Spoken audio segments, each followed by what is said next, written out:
శాంతి భద్రతల పరిరక్షణలో సాంకేతికత పెంచేలా తూర్పుగోదావరి జిల్లా అనపర్తిలో త్వరలోనే డ్రోన్ బీట్ను ఏర్పాటు చేస్తామని ఎస్పీ నరసింహ కిషోర్ తెలిపారు. అనపర్తి పోలీస్ స్టేషన్ ఆవరణలో సబ్ ఇన్స్పెక్టర్ కార్యాలయ భవనాన్ని ఎస్పీ ప్రారంభించారు. అనపర్తి మండపేట సర్కిళ్లను కలిపి ఒకే సబ్ డివిజన్గా ఏర్పాటు చేయడంతో గ్రామీణ ప్రాంతాలపై పోలీసులు మరింత ఎక్కువ దృష్టి పెట్టే అవకాశం లభించిందన్నారు. ఫ్రెండ్లీ పోలీసింగ్తో అసాంఘిక శక్తులపై నిఘా పెడతామని వెల్లడించారు.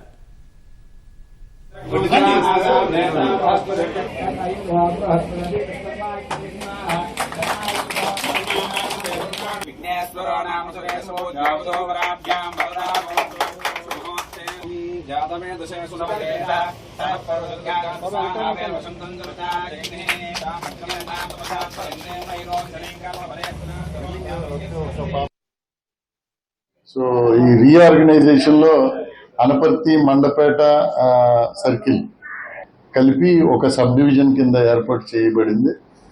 అక్కడ టౌన్ కి డిటాచ్ చేసి only rural area sub division కింద ఇది మారింది. సో ఇక్కడ ఉండే డిఎస్పీ కానీ ఇన్స్పెక్టర్స్ కానీ మరింత మోర్ రూరల్ పోలీసింగ్ మీద కాన్సన్ట్రేషన్ చేయొచ్చు. Better policing, smart policing. ఇక్కడ పబ్లిక్ కొంచెం రిచ్ పీపుల్ ఉంటారు, ప్రాస్పరిటీ కాబట్టి ఎక్కువ సీసీ కెమెరాలు, ఎక్కువ డ్రోన్లు, కంట్రోల్ రూమ్ పెట్టుకొని బీట్ కూడా డ్రోన్ బీట్ సిస్టమ్ రన్ చేయమని చెప్తున్నాను నేను. అలాగే పబ్లిక్ కూడా దానికి సపోర్ట్ చేస్తే night drone complete drone patrolling policing చేయగలిగే ఒక విలేజ్ అనపర్తి అవుతుంది. So it will be done soon.